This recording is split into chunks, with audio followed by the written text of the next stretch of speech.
নমস্কার সবাইকে, কবিতার রান্নাঘরে। আজকে আমি আপনাদের করে দেখাচ্ছি আলুর পরোটা। মশলাদার আলুর পুর দিয়ে দারুণ স্বাদের পরোটাটি। আপনারা এরকম আলুর পরোটা বাড়িতেই তৈরি করে নিতে পারেন। চলুন তাহলে দেখে নিন পদ্ধতিটি। প্রথমে আমি এখানে 500 গ্রাম ময়দা নিয়েছি।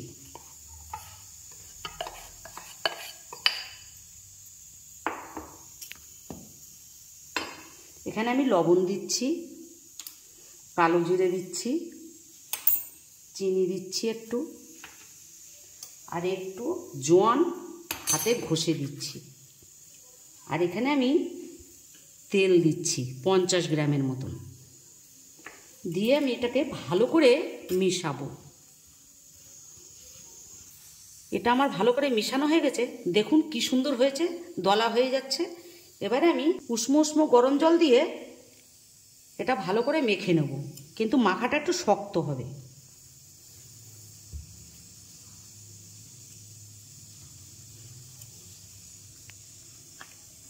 এটা আমার ভালো করে মাখা হয়ে গেছে।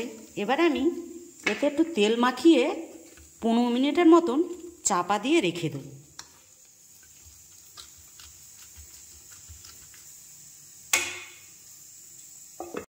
এরপর আমি আলুর পুরটা তৈরি করে নেব। তার জন্য আমি এখানে 2টো আলু সেদ্ধ করে নিয়েছিলাম। এবারে এটা মেখে নেব। এরপর আমি এখানে লবণ দিচ্ছি, কাঁচা লঙ্কা কুচিয়ে রেখেছিলাম সেইটা দিয়ে দিচ্ছি, আর আমি 5 মিশন একটা মশলা করে রেখেছিলাম সেটা 2 চামচ দিচ্ছি, আর সর্ষের তেল দিয়ে দিচ্ছি 1 চামচ। এটা আমি ভালো করে মিশিয়ে নিচ্ছি। আমি 5 মিশনও যে মশলাটা করেছি তাতে তেজপাতা, শুকনো লঙ্কা, ধনের গুঁড়ো, জিরে আর গোলমরিচ দিয়েছি। এটা আমার ভালো করে মাখানো হয়ে গেছে। ভাজা মশলার গন্ধটা খুব সুন্দর বেরোচ্ছে।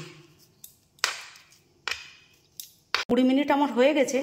এবারে আমি ডোটার থেকে লেচিগুলো একই মাপে কেটে নেব।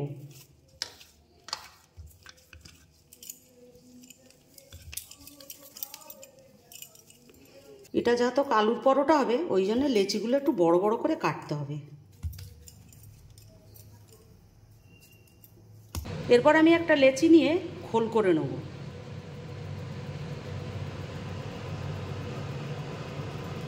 খোল করে এবারে পুরটা দিয়ে দিচ্ছি।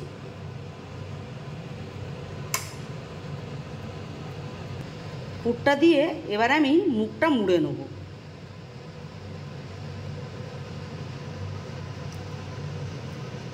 এইভাবে আমি সবকটি পুর ভরে নেব। এরপর আমি একটা লেচি নিয়ে বেলে নেব। আমি একটু ছোট ছোট করে বেলবো, কেন পুরটা নালে বেরিয়ে যাবে এবং মোটা মোটা থাকলে খেতেও ভালো লাগবে, মুচমুচে হবে। এটা আমার বেলা হয়ে গেছে। এবারে আমি একটা সাইডে তেল গরম করতে বসিয়েছিলাম, তেলটা আমার গরম হয়ে গেছে। এবারে আমি এতে দিয়ে দিচ্ছি। আমি 2টো পিঠই ভালো করে ভেজে নেব। আপনার এই পরোটাটি টক দই এবং আচারের সাথে খেতে খুবই ভালো লাগে।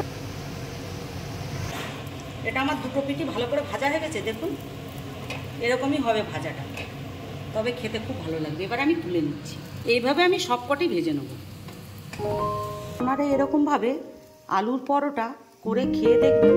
ভালো লাগলে অবশ্যই আমার চ্যানেলটিকে লাইক, শেয়ার, সাবস্ক্রাইব করবেন।